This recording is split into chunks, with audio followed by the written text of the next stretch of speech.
President জিয়ার সাথে আমি 3 দিন কাটিয়েছিলাম হেজবুল বাহার সফরে। 11 তলা যে জাহাজটা ছিল চিটাগাং, এখানে এসেছিলাম 1981 সালের 19, 20, 21 জানুয়ারি। প্রেসিডেন্ট জিয়া সারা বাংলাদেশে যারা বোর্ড পরীক্ষায় ফার্স্ট, সেকেন্ড, থার্ড অর্থাৎ মেধা তালিকায় নাম ছিল এদেরকে দাওয়াত দিয়েছিলেন। আমি তখন ফাজিল ডিগ্রি পরীক্ষায় আমি ফার্স্ট ক্লাস ফার্স্ট ছিলাম লক্ষ্মীপুর থেকে। তো আমি জিয়াকে দেখেছি জিয়া কতটা আলিম ওলামাদেরকে ভালোবাসতেন। হেজবুল বাহারে প্রথম যে বৈঠকটা উনি করেছিলেন, প্রথম বৈঠকে প্রেসিডেন্ট জিয়া বলেছিলেন আমার মৌলভী সাহেবরা কোথায়। উনি মাইক নিয়ে বিসমিল্লাহির রহমানির রহিম বলে এই কথা বলেছিলেন, আমার মৌলভী সাহেবরা কোথায়। আমরা জানলাম যে আমরা আছি, আমরা 14 জন ছিলাম। তিনি বললেন যে বিজ্ঞানীরা বলে এই পৃথিবীটা একটা বিশাল অগ্নিপিণ্ড থেকে ছিটকে পড়ে পরে ধীরে ধীরে ঠান্ডা হয়ে এই পৃথিবী তৈরি হয়েছে। তো জিয়া বলেন আমি প্রশ্ন করি ওই অগ্নিপিণ্ডটা কোত্থেকে আসলো? অগ্নিপিণ্ড থেকে ঠান্ডা হয়ে পৃথিবী হলো, অগ্নিপিণ্ড কোত্থেকে আসলো? তিনি বলেন যে এটার জবাব বিজ্ঞানীরা দিতে পারে নাই, এটার জবাব দিয়েছে আমার মৌলভী সাহেবরা। জিয়া বলতেছে মৌলভী সাহেবরা আপনারা কি উত্তর দিয়েছিলেন? আমি দাঁড়িয়েছিলাম যে আমরা উত্তর দিয়েছিলাম খালাকাস সামাওয়াতি ওয়াল আরদ, আসমান জমিন কে সৃষ্টি করেছেন? ক্রিয়েটর আল্লাহ। তাহলে জিয়াকে যারা সামনে নিয়ে আজকে রাজনীতি করেন তারা অবশ্যই আলেম বান্ধব হতে হবে। ইসলামী রাজনীতি এই দেশে স্বাধীনতার পরে 5 বছর বন্ধ ছিল, জিয়া এটাকে চালু করেছে। আল্লাহ জিয়াকে রহমত করুন, আমরা দোয়া করি। যারা বিএনপি করবেন জামাতের সাথে আপনাদের শত্রুতা চলবে না, যারা বিএনপি করবেন হেফাজতের সাথে আপনাদের শত্রুতা চলবে না। আমরা দেখছি আমি সব দলকে একসাথে বসাবার জন্য একটা সংস্থা করেছি, বাংলাদেশ বিপ্লবী কমান্ড কাউন্সিল। বলো বাংলাদেশ বিপ্লবী কমান্ড কাউন্সিল। আমি ওখানে বিএনপিকে বসাতে চাই, জামাতকে বসাতে চাই, হেফাজতকে বসাতে চাই, আরো চরমনায় আছে তাদের যারা যারা রাজনীতি করেন সবাইকে বসাবো। তারা নিজ নিজ দল নিয়ে তারা সব কাজ করবে, বাট জাতীয় ইস্যুগুলিতে স্বাধীনতা রক্ষা, অখণ্ডতা রক্ষা, নিরাপত্তা রক্ষার প্রশ্নে সকল দলকে এক জায়গায় বসিয়ে প্রয়োজনে মৃত্যু সৈনিক তৈরি করার ঘোষণা দেব ইনশাআল্লাহ। ডেথ ফোর্স বানাবো, এবার আবু সাইদ ফোর্স বানানো হবে ইনশাআল্লাহ। নারায়ে তাকবীর।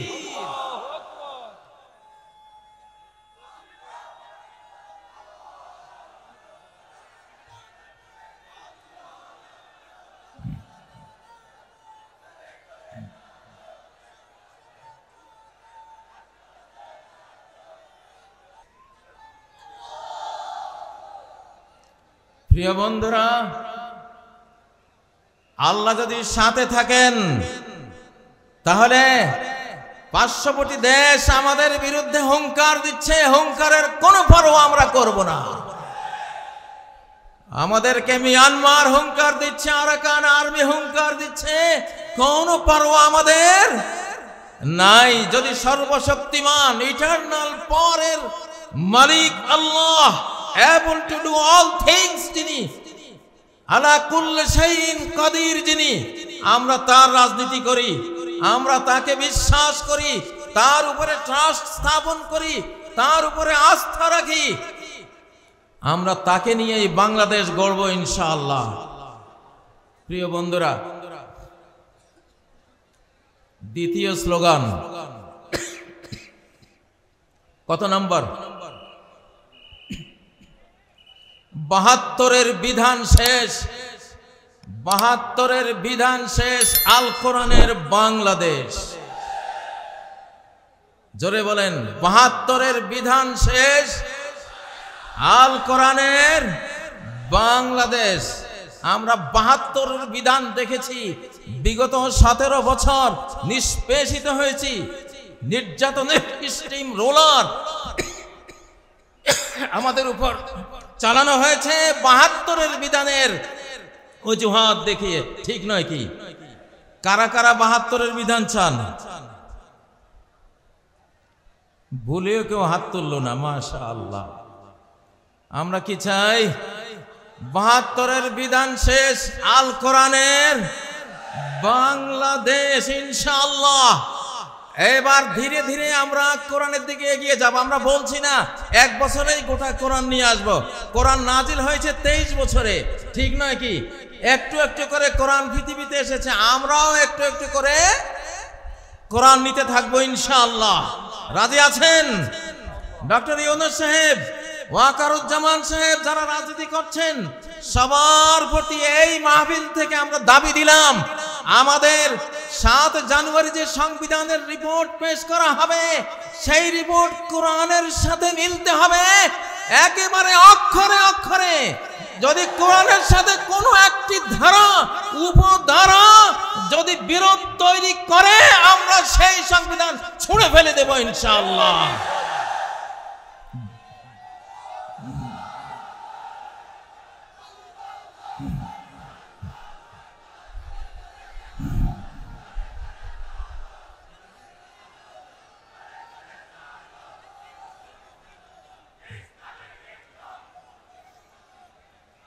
আজকের 3 নম্বর স্লোগান, কয় নম্বর?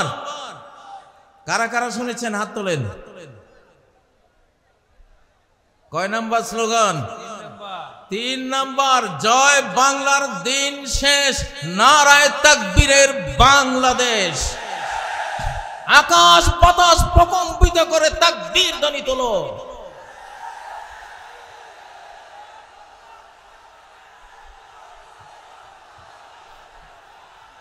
তোলো তোলো, আসমান জমিন কাঁপিয়ে তোলো তাকবীর ধ্বনিতে। আরশের উপরের আল্লাহ শুনুন।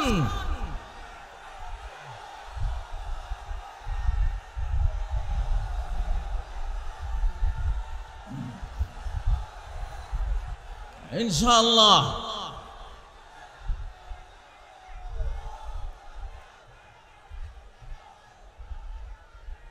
এইবারে আমাদের এই তাকবীর বিশ্ব বিজয়ী তাকবীর। এইটা এমন এক হাতিয়ার, এমন এক উইপন্স, এই হাতিয়ারের মোকাবেলা কোনো পরমাণু বোমার পক্ষে সম্ভব নয়। সহিহ মুসলিমে তুরস্কের যে ইস্তাম্বুল শহর রাজধানী আছে, ইমাম মাহাদির বাহিনী আজ থেকে কয়েক বছর পরে সেই রাজধানী দখল করবেন, সেকুলারদের হাত থেকে উদ্ধার করবেন। কোনো অস্ত্র দিয়ে যুদ্ধ হবে না ইস্তাম্বুল দখলে, শুধু বলবে লা ইলাহা ইল্লাল্লাহু আল্লাহু আকবার, তাকবীর দিয়ে জয় করা হবে। ইউরোপের প্রবেশদ্বার যে ইস্তাম্বুল, সেই ইস্তাম্বুল নগরী আলহামদুলিল্লাহ। আবার বলছি নারায়ে তাকবীর, আল্লাহু আকবার। এখানে যারা ইসলামী দল করেন তারা তো আছেন, ধর্মপ্রাণ যারা আছেন তারা আছেন।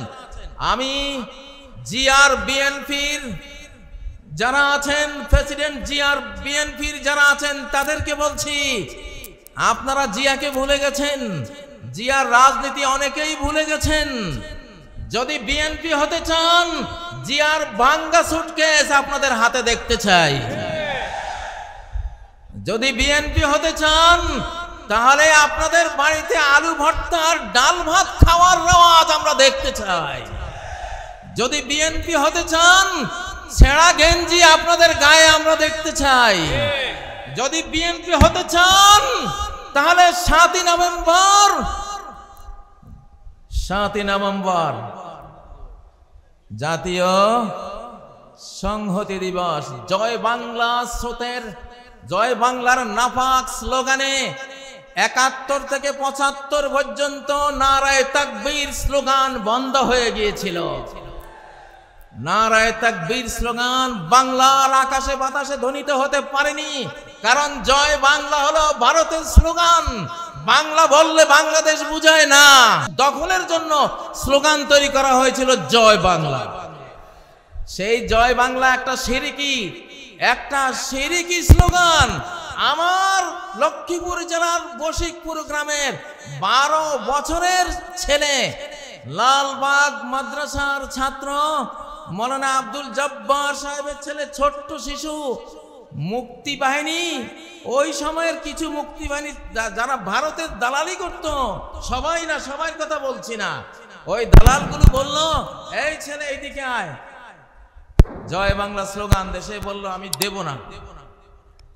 এটা শিরিক। কেন শিরিক? উহুদ যুদ্ধের সময় আবু সুফিয়ান নবীজির আর সাহাবীদের আপাত পরাজয় দেখে বলছিল উলু হুবাল, আয় জয় হুবাল। উলু হুবাল মানে কি? হুবাল তাদের মূর্তি, আর উলু মানে জয়, জয় হুবাল।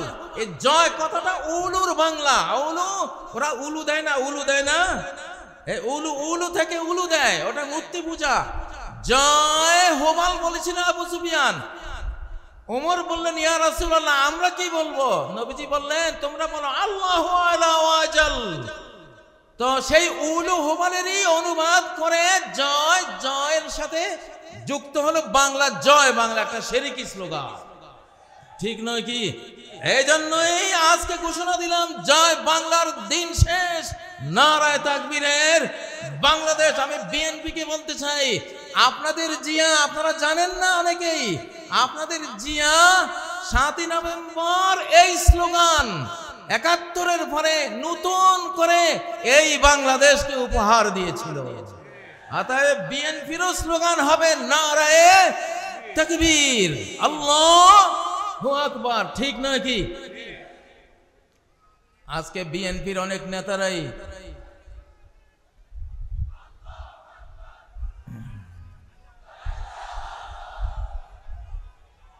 তাকবীর, আল্লাহর রহমত নাজিল হবে, দেন তাকবীর, বেঈমান পরাস্ত হয়ে যাক।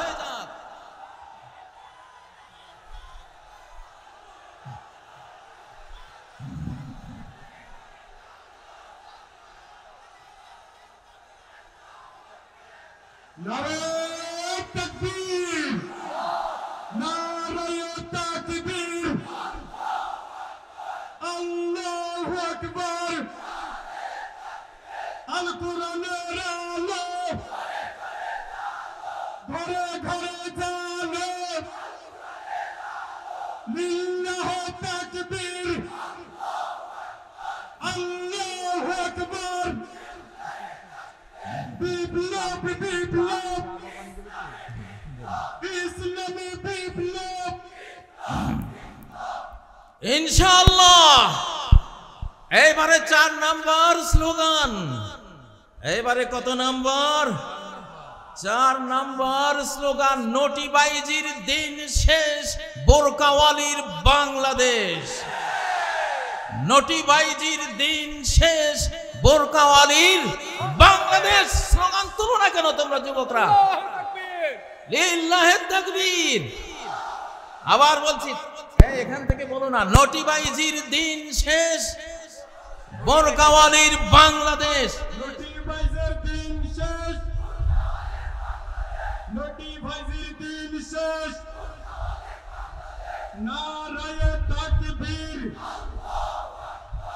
আল্লাহু আকবার।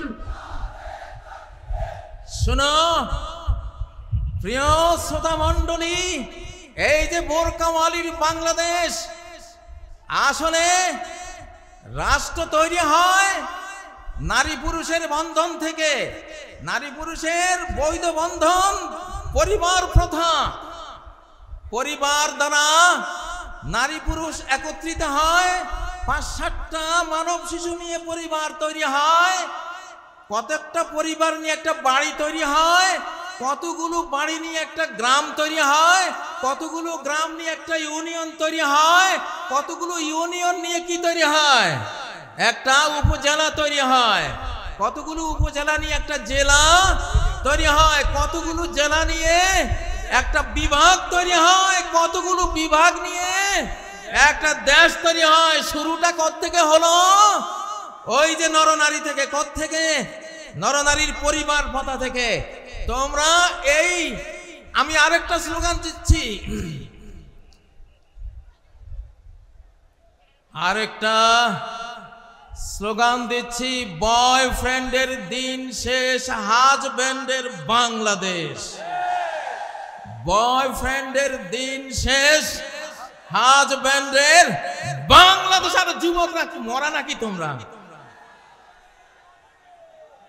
বয়ফ্রেন্ডের দিন শেষ, হাজব্যান্ডের বাংলাদেশ। এই স্লোগান তোলো না তোমরা এখান থেকে। বয়ফ্রেন্ডের দিন শেষ, বাংলাদেশ। বয়ফ্রেন্ডের দিন শেষ, বয়ফ্রেন্ডের দিন শেষ। নারায়ে তাকবীর,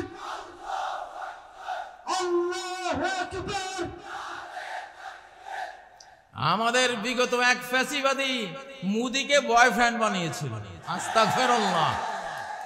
হ্যাঁ, এইটা মানে সেইটা, বয়ফ্রেন্ডের দিন শেষ। বয়ফ্রেন্ডকে, এক নম্বর বয়ফ্রেন্ডকে আমি নাম নেওয়ার দরকার নেই আর, বুঝছো তো তোমরা? বুঝছো তো তোমরা? বয়ফ্রেন্ডের দিন শেষ, হাজব্যান্ডের বাংলাদেশ। বলছি, পরিবার ভাতা ভাঙলে বাংলাদেশ ভেঙে যাবে, আর পরিবার অটুট থাকলে বাংলাদেশ অটুট থাকবে। এটা কোরআনের থিওরি। পৃথিবীতে কোনো ফাদারল্যান্ড নাই, পৃথিবীতে আছে মাদারল্যান্ড। কি আছে? মাদারল্যান্ড। মা তৈরি হয় পরিবারে, কোথায়? স্ত্রী হয়, তারপরে কি হয়? মা হয়। তাহলে মাদারল্যান্ড মানে হলো স্বামী স্ত্রীর ল্যান্ড। কিসের ল্যান্ড? অর্থাৎ এটা আধ্যাত্মিক সূত্র দিলাম তোমাদেরকে, খবরদার কেউ অবৈধ কোনো বয়ফ্রেন্ড গার্লফ্রেন্ড কালচারে যাবে না, তাহলে বাংলাদেশ টিকবে না, টিকবে না, টিকবে না বললাম। নিজের দেশ নিজেরা ধ্বংস করো না। তোমরা হাজবেন্ড হও। হাজবন এটা আরবি শব্দ। হাজবন মানে হলো আবৃত রাখা, পর্দাবৃতা রাখা, ডেকে রাখা, সুরক্ষিত রাখা। অনেক হাজার হাজার ইংরেজি শব্দ আরবি থেকে এসেছে, যেমন উড। উড মানে কি? কাঠ। এটা উদন আরবি শব্দ। আর্থ মানে পৃথিবী, আর্দন পৃথিবী, ওই ওখান থেকে আসছে আর্থ। অল, আলহামদু, অল হাম, আল থেকে অল। তো হাজব্যান্ড এটা হাজাব আরবি শব্দ, মানে হিজাব করা। কি করা? হিজাব করা। নারীদের ঢাকা মানে রাষ্ট্রকে ঢাকা, নারীদেরকে নিরাপত্তা দেয়া মানে রাষ্ট্রকে নিরাপত্তা দেয়া, মাকে সেফ রাখা মানে রাষ্ট্রকে সেফ রাখা। মাকে সেফ রাখতে হলে আমাদের লাগবে পরিবার। কি লাগবে? কি লাগবে? পরিবার। আল্লাহকে সাক্ষী রেখে খতিব সাহেবকে ডেকে এনে মেয়ের পিতা, ছেলের পিতা, অ্যারেঞ্জড ম্যারেজের মাধ্যমে আমরা পরিবার গড়ব আর বাংলাদেশকে রক্ষা করব। এই জন্য আবার দিচ্ছি, বয়ফ্রেন্ডের দিন শেষ, হাজব্যান্ডের বাংলাদেশ। আরেকটা স্লোগানের সাথে, দাস দাসীর দিন শেষ, স্বাধীন চেতার বাংলাদেশ। দাস দাসীর দিন শেষ, স্বাধীন চেতার বাংলাদেশ। নত জানুর দিন শেষ, বীর বিদ্রোহীর বাংলাদেশ। আমাদের আগের সরকারগুলি ছিল খালি জি হুজুর, জি হুজুর। ভারত থেকে কেউ আসলে জি হুজুর করছে, ঠিক না? আমরা কি এখনো চাই আমাদের সরকারের কেউ এই ভারতের সামনে জি হুজুর করুক? চান? বরং ভারতের কেউ আসলে নজরুলের অগ্নি বীণা পড়া দরকার, নজরুলের বিষের বাঁশি পড়া দরকার, নজরুলের কি চির বিদ্রোহী সেই কবিতা পড়া দরকার, ঠিক না? মহাবিদ্রোহীর অনুক্লান্ত আমি সেই দিন হব শান্ত, এই কবিতা পড়া দরকার। আমরা এখন এই জন্য স্লোগান দিলাম, নত জানুর দিন শেষ, বীর বিদ্রোহীর বাংলাদেশ। প্রিয় বন্ধুরা, আমরা যেই দেশটি পেয়েছি,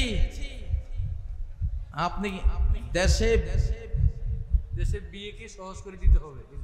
দেশে বিয়েকে সহজ করে দিতে হবে। খুব সুন্দর। আমরা এই সময়ে বিবাহকে সহজ করে দিতে চাই ইনশাআল্লাহ। মেয়েদের মহারানা একেবারে বিরাট অঙ্কের একটা মহারণা করে বিবাহকে কঠিন করা যাবে না, ঠিক নয় কি? আর তরুণরা তোমরা খালি এস্টাবলিশড হই, আগে এস্টাবলিশড হই। আরে তুমি বিবাহ ছাড়া তো এস্টাবলিশড হইতেই পারবে না। এস্টাবলিশড হইতে হলে আগে বিয়ে করতে হবে। সালাসুন হাক্কুন আলাল্লাহি আউনুহুম, তিনটা শ্রেণীকে সাহায্য করা আল্লাহর উপরে আল্লাহ দায়িত্ব হিসেবে নিয়েছেন। তার মধ্যে একটা হলো আন্নাকিহুল্লাযী ইউরিদুল আফাফ, ওই যুবক যে নিজের চরিত্রকে পবিত্র রাখার জন্য একটা পরিবার গড়ে, একটা নারীকে বিবাহের বন্ধনে আবদ্ধ করে একটা পবিত্র ইউনিট মানব জাতিকে উপহার দেয়, তাকে এস্টাবলিশ করার দায়িত্ব আল্লাহর।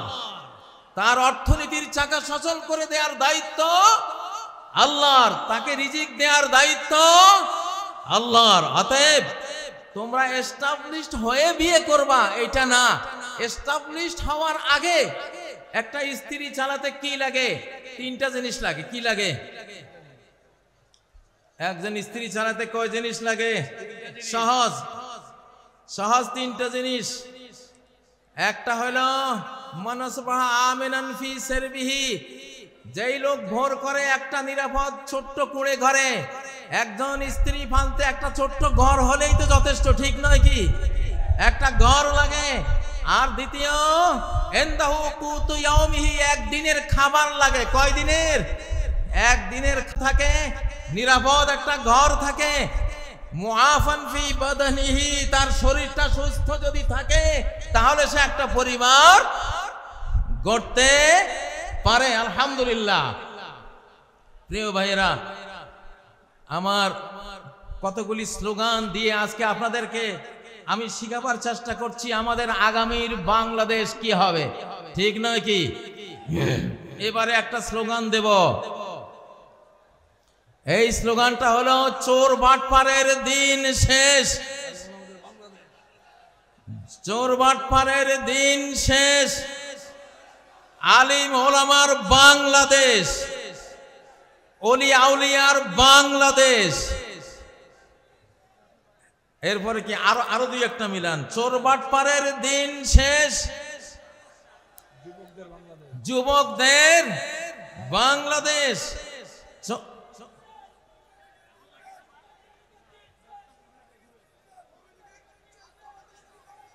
হ্যাঁ ঠিক আছে, ইনশাআল্লাহ। আমি একটা ঘোষণা দেব। আমি এই জামাতে ইসলামী আর ছাত্র শিবিরকে আমি নাম দিয়েছি বাংলাদেশের ফিনান্সিয়াল ওলি আউলিয়া। আমার শিবিরের ছেলেরা, আমি ছাত্র দল যারা আছো, অন্যান্য দল আছো, বিএনপির কথা বলেছি নাকি বলি নাই? প্রেসিডেন্ট জিয়ার সাথে আমি 3 দিন কাটিয়েছিলাম হেজবুল বাহার সফরে। 11 তলা যে জাহাজটা ছিল চিটাগাং, এখানে এসেছিলাম 1981 সালের 19, 20, 21 জানুয়ারি। প্রেসিডেন্ট জিয়া সারা বাংলাদেশে যারা বোর্ড পরীক্ষায় ফার্স্ট, সেকেন্ড, থার্ড অর্থাৎ মেধা তালিকায় নাম ছিল এদেরকে দাওয়াত দিয়েছিলেন। আমি তখন ফাজিল ডিগ্রি পরীক্ষায় আমি ফার্স্ট ক্লাস ফার্স্ট ছিলাম লক্ষ্মীপুর থেকে। তো আমি জিয়াকে দেখেছি জিয়া কতটা আলিম ওলামাদেরকে ভালোবাসতেন। হেজবুল বাহারে প্রথম যে বৈঠকটা উনি করেছিলেন, প্রথম বৈঠকে প্রেসিডেন্ট জিয়া বলেছিলেন আমার মৌলভী সাহেবরা কোথায়? উনি মাইক নিয়ে বিসমিল্লাহির রহমানির রহিম বলে এই কথা বলেছিলেন, আমার মৌলভী সাহেবরা কোথায়? আমরা জানলাম যে আমরা আছি, আমরা 14 জন ছিলাম। তিনি বললেন যে বিজ্ঞানীরা বলে এই পৃথিবীটা একটা বিশাল অগ্নিপিণ্ড থেকে ছিটকে পড়ে পরে ধীরে ধীরে ঠান্ডা হয়ে এই পৃথিবী তৈরি হয়েছে। তো জিয়া বলেন, আমি প্রশ্ন করি ওই অগ্নিপিণ্ডটা কোত্থেকে আসলো? অগ্নিপিণ্ড থেকে ঠান্ডা হয়ে পৃথিবী হলো, অগ্নিপিণ্ড কোত্থেকে আসলো? তিনি বলেন যে এটার জবাব বিজ্ঞানীরা দিতে পারে নাই, এটার জবাব দিয়েছে আমার মৌলভী সাহেবরা। জিয়া বলতেছে, মৌলভী সাহেবরা আপনারা কি উত্তর দিয়েছিলেন? আমি দাঁড়িয়েছিলাম যে আমরা উত্তর দিয়েছিলাম খালাকাস সামাওয়াতি ওয়াল আরদ, আসমান জমিন কে সৃষ্টি করেছেন? ক্রিয়েটর আল্লাহ। তাহলে জিয়াকে যারা সামনে নিয়ে আজকে রাজনীতি করেন তারা অবশ্যই আলেম বান্ধব হতে হবে। ইসলামী রাজনীতি এই দেশে স্বাধীনতার পরে 5 বছর বন্ধ ছিল, জিয়া এটাকে চালু করেছে। আল্লাহ জিয়াকে রহমত করুন, আমরা দোয়া করি। যারা বিএনপি করবেন, জামাতের সাথে আপনাদের শত্রুতা চলবে না। যারা বিএনপি করবেন, হেফাজতের সাথে আপনাদের শত্রুতা চলবে না। আমরা দেখছি, আমি সব দলকে একসাথে বসাবার জন্য একটা সংস্থা করেছি, বাংলাদেশ বিপ্লবী কমান্ড কাউন্সিল। বলো, বাংলাদেশ বিপ্লবী কমান্ড কাউন্সিল। আমি ওখানে বিএনপিকে বসাতে চাই, জামাতকে বসাতে চাই, হেফাজতকে বসাতে চাই, আরো চরমনায় আছে তাদের, যারা যারা রাজনীতি করেন সবাইকে বসাবো।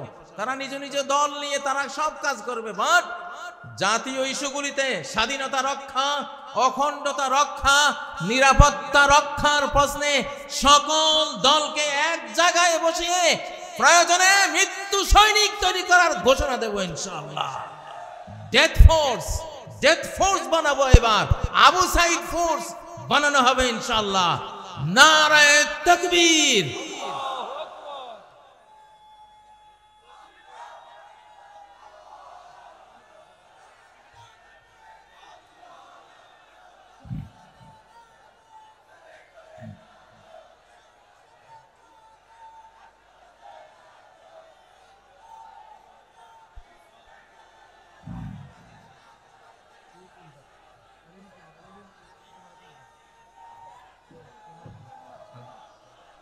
এখান থেকে একটা স্লোগান দাও না, তাকবীর দাও।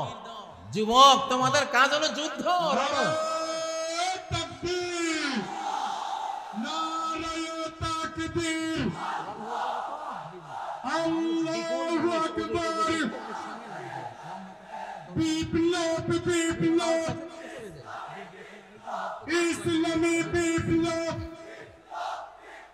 মুফতি কাজী ইব্রাহিম জিন্দাবাদ জিন্দাবাদ। নারায়ে তাকবীর, আল্লাহু আকবার। আমার ভাইয়ের রক্ত, শহীদের রক্ত, ওয়াসিম ভাইয়ের রক্ত, আবু সাইদের রক্ত। আজকের এই জনসমুদ্রকে বলছি, ইনশাআল্লাহ আগামী বাংলাদেশ বিশ্বের 1 নম্বর একটা দেশ আমরা বানাতে চাই। সেই জন্য আমাদের 2টা বিপ্লব লাগবে। কয়টা? একটা হলো ফুড রেভলিউশন, খাদ্য বিপ্লব। একটা কি? খাদ্য বিপ্লব। আর আরেকটা কি? নিরাপত্তা বিপ্লব, সেফটি রেভলিউশন। আল্লাহ তাআলা বিশ্ব রাজনীতি সূরা কুরাইশের একটা আয়াতে শেষ করে দিয়েছেন। একটা আয়াত, আল্লাযী আত'আমাহুম মিন জু' ওয়া আমানাহুম মিন খাউফ, যে আল্লাহ ক্ষুধার সময় খাদ্য যোগান আর ভয়ের সময় নিরাপত্তা যোগান। সরকারের 2টাই কাজ, জনগণকে খাবার দেয়া, জনগণকে নিরাপত্তা দেয়া। বঙ্গবন্ধু খাবারও দিতে পারে নাই, নিরাপত্তাও দিতে পারে নাই, এজন্য ইতিহাসের করুণ পরিণতিতে চলে গেছে, ঠিক নয় কি? আর যেই সরকার 17 বছর নির্যাতন করেছে, তারা কিছুটা খাবার দিতে পেরেছিল, কিন্তু নিরাপত্তা মোটেও দিতে পারে নাই, এই জন্য তারাও বিদায় হয়েছে। আমরা এই সরকারের কাছে আমাদের দাবি, আজকে যে আমাদের পঞ্চমুখ হয়েছে, মুখ খুলে আমরা হৃদয় উজাড় করে দিয়ে কথা বলতে পারছি, স্লোগান তুলতে পারছি, আমরা মাহফিল করতে পারছি, আমরা ঘরে ঘরে নিরাপদে ঘুমাতে পারছি, আমরা আমাদের স্ত্রী বউ বেটে নিয়ে নিরাপদে ঘুরতে পারছি, আমরা এই দেশে ব্যবসা বাণিজ্য, বিদ্যালয়, আমাদের যত যত সামাজিক কাজকর্ম আছে সব নিরাপদে করতে পারছি। আমাদের এই নিরাপত্তা যতদিন অক্ষুণ্ণ থাকবে, সরকারও অক্ষুণ্ণ থাকবে ইনশাআল্লাহ। আমাদের জনগণের পেটে খাবার চাই, দ্রব্যমূল্যের ঊর্ধ্বগতি টেনে ধরতে হবে। বাংলাদেশের প্রতি ইঞ্চি ভূমিকে আমরা ফসলি জমিতে পরিণত করতে চাই ইনশাআল্লাহ। আল্লাযী আত'আমাহুম মিন জু, যে আল্লাহ ক্ষুধার সময় খাবার জুগিয়েছেন সে আল্লাহর ইবাদত করি, ঠিক না?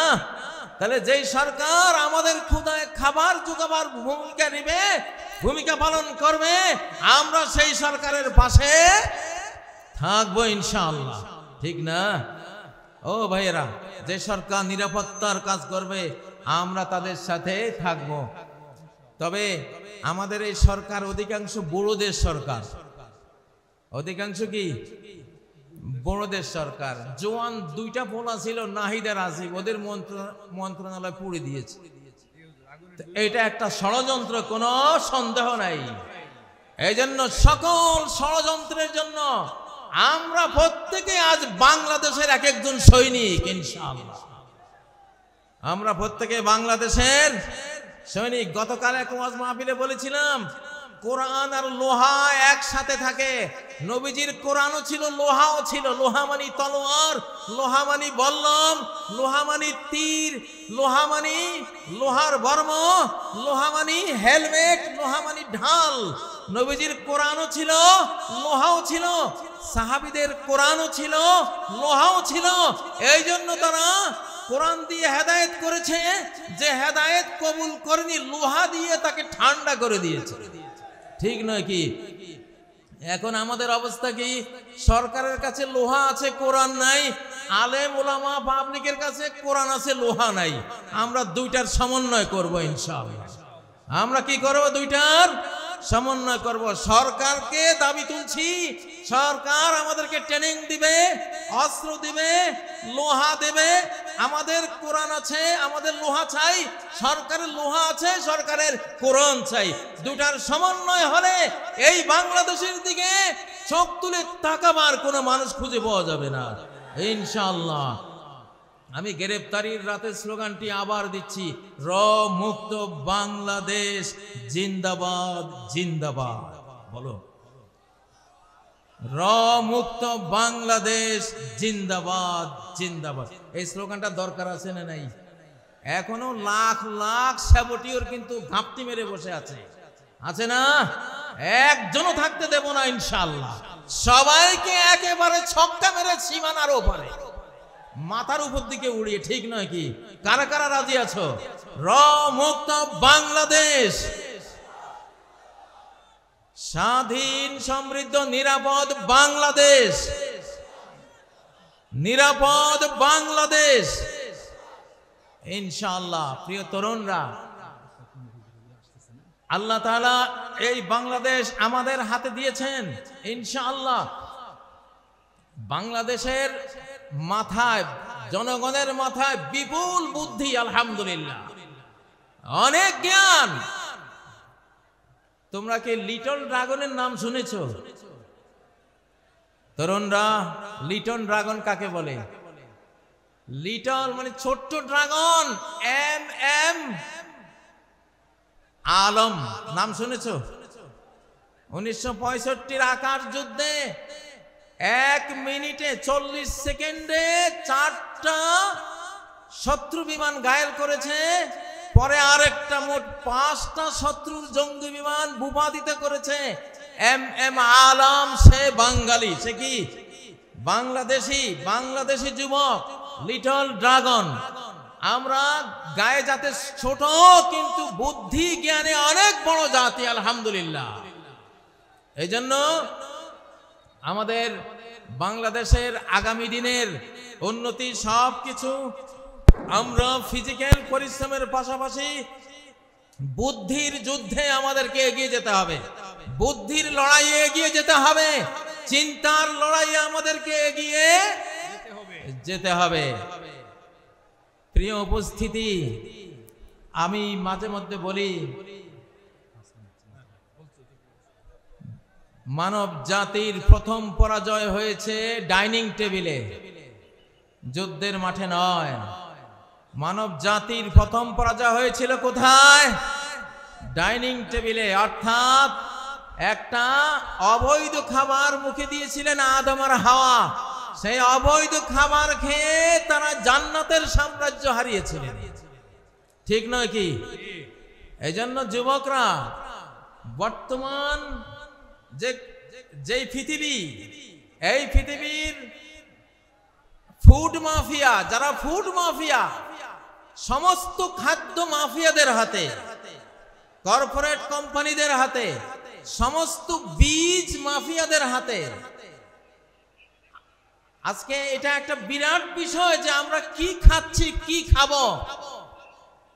আমি পরামর্শ দেব, যেই পশুটা চলতে জানে না নিজে, হাঁটতে জানে না নিজে, ফার্মের মুরগি যেটা এক হাত বেড়া ডিঙ্গিয়ে উড়াবার ক্ষমতা রাখে না, অ্যাবনর্মাল মুরগি, নিজেই অ্যাবনর্মাল অসুস্থ মুরগি, এই গোদা মুরগি যারা খাও, তোমরা কি যুদ্ধটা করবা বাংলাদেশের জন্য?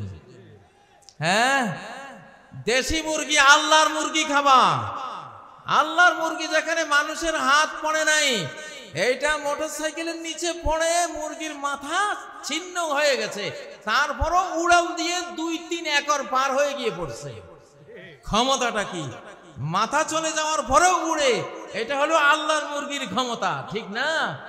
তো আমাদের খাদ্য যদি মানব জাতির পরাজয় ডাইনিং টেবিলে হয়ে থাকে, আমাদের ডাইনিং টেবিলে ওই খাবার আনবো যেই খাবার ডাইরেক্ট আল্লাহর তৈরি, মানুষের কোনো, শয়তানের কোনো কারুকার্য সেখানে পড়ে নাই, চেঞ্জ করে নাই, চেঞ্জ ফুড বানাতে পারে নাই। আমরা সেই খাবার খাবো ইনশাআল্লাহ। সূরা আন-নিসার 119 নম্বর আয়াতে আল্লাহ তথ্য দিয়েছেন, ইবলিস কসম করেছিল, ওয়ালা আমুরান্নাহুম ফালা ইউগাইয়িরুন্না খালকাল্লাহ, আমি মানব জাতিকে কমান্ড করে করে আল্লাহর সৃষ্টিকে আমি সব পরিবর্তন করে দেব। সেই চেঞ্জ, পরিবর্তিত খাদ্য পানীয় এসব খেয়ে তারা ফিজিক্যালি ধ্বংস হবে, মেন্টালি ধ্বংস হবে, তারা স্পিরিচুয়াল, আধ্যাত্মিক ভাবে ধ্বংস হবে, চিন্তা চেতনায় ধ্বংস হবে। এইভাবে সর্বনাশ করব। এই জন্য শিশুদেরকে, নারীদেরকে এবং আমাদের নিজেদেরকে আমরা কি খাওয়াচ্ছি, আমাদের খাদ্য টেবিলে নজর দেয়া, এইটা আমাদের 1 নাম্বার কর্মসূচির মধ্যে রাখতে হবে ইনশাআল্লাহ। প্রিয় উপস্থিতি, ডক্টর মিজানুর রহমান আজহারি ইনশাআল্লাহ তিনি আসবেন, বাংলাদেশে প্রথম তিনি আসছেন। আমিও তাকে উৎসাহ জুগিয়েছি যে আমি তো এসে গেছি, তুমি আসো ইনশাআল্লাহ, আমরা একসাথে লড়াই করব।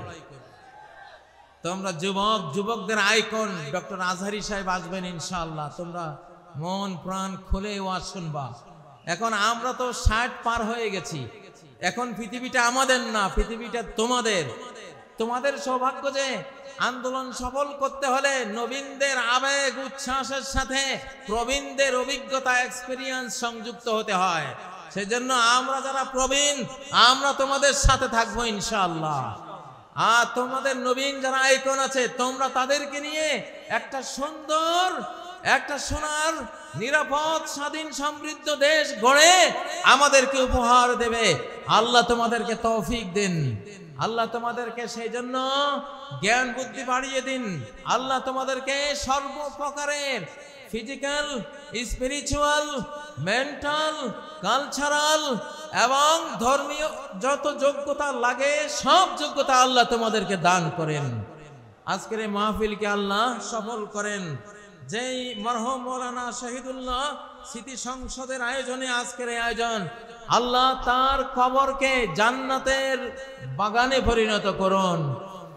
তার আমলনামায় আজকের প্রতিটি বর্ণের সওয়াব আল্লাহ পৌঁছে দিন। প্রতিটি শ্রোতা, প্রতিটি বক্তার এই কষ্টার্জিত মাহফিলে আল্লাহর যত রহমত, অনুগ্রহ, ফজল ও করম বর্ষিত হবে, আল্লাহ তাআলা মৌলানা শহীদুল্লাহকে এটি দান করেন। তারই ছেলে নেয়ামতুল্লাহ ভাইয়ের আয়োজনে এত বিশাল একটি আয়োজন তোমরা পেয়েছো। নেয়ামতুল্লাহ ভাইকেও আল্লাহ নেয়ামত দিয়ে ভরপুর করে দিন, আমাদেরকেও অংশীদারিত্বে রাখুন, আমাদেরকেও নেয়ামত দিয়ে পরিপূর্ণ করুন। সারা বাংলাদেশে যদি খাদ্যের ঘাটতি হয়, মান্না সালোয়া দিয়ে আল্লাহ তাআলা ঘাটতি পূরণ করে দিন। যদি নিরাপত্তার অভাব হয়, আমাদের নিরাপত্তা বাহিনীর শক্তির অভাব হয়, তাহলে অ্যাঞ্জেল ফোর্স ফেরেশতা বাহিনী দিয়ে আল্লাহ আমাদের নিরাপত্তা পুষিয়ে দেন, আমাদের নিরাপত্তার ঘাটতি পূরণ করে দেন। সম্মানিত উপস্থিতি, আমি আর কথা এখন দীর্ঘায়িত করব না। আল্লাহ তাআলার প্রশংসা করে আপনাদের কাছ থেকে বিদায় নিচ্ছি। জসিমউদ্দিন রহমানী সাহেব আসছেন, তিনি পরবর্তীতে আপনাদের সামনে কথা বলবেন। তিনি সম্ভবত চলে আসছেন। তিনি আমার সাথে, আমি যেই মজলিসে আপনাদের সাথে সাথী হয়েছি, ছোট্ট একখানি দোয়া বলে শেষ করব। সুবহানাকাল্লাহুম্মা, আমার সাথে পড়ুন, সুবহানাকাল্লাহুম্মা ওয়া বিহামদিক আশহাদু আল্লা ইলাহা ইল্লা আনত আস্তাগফিরুকা ওয়া আতুবু ইলাইক। আবার বলছি, সুবহানাকাল্লাহুম্মা ওয়া বিহামদিক আশহাদু আল্লা ইলাহা ইল্লা আনত আস্তাগফিরুকা ওয়া আতুবু ইলাইক। ওয়াসসালামু আলাইকুম ওয়া রাহমাতুল্লাহি ওয়া বারাকাতুহু।